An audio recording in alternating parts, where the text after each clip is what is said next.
भारत में रेप के मामलों में हम जानते हैं कन्विक्शन रेट कितना है।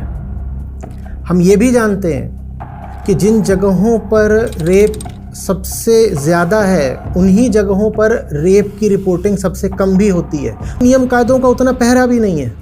यहाँ तो अपराध करके पकड़ा जाना अपवाद जैसा होता है, तो सबके मन में एक आशा रहती है कि मैं अपराध कर भी लूँगा और हो सकता है बच भी जाऊँ। आवश्यक भी नहीं है कि भोगने की हवस में आप कोई भारी गुनाह भी कर दें तो भी आपको सज़ा मिलेगी ही मिलेगी।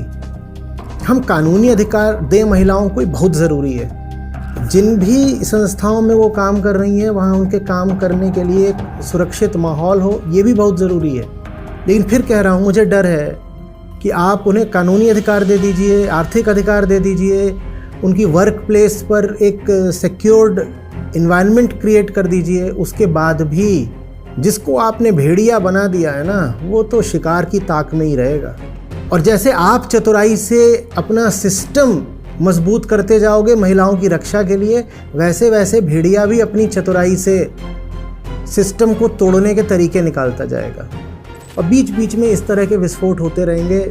मैं आपसे कह रहा हूँ कि जब तक हमारी ज़िंदगी की अंडरलाइंग फ़िलॉसफी ठीक नहीं की जाती, और वो कैसे ठीक हो पाएगी, उसके लिए हमें शिक्षा व्यवस्था में आमूलचूल बदलाव करने पड़ेंगे। बच्चों की शिक्षा तो बदलनी ही पड़ेगी। जो बच्चों पर प्रभाव डालते हैं हमें उनको एजुकेट करना पड़ेगा।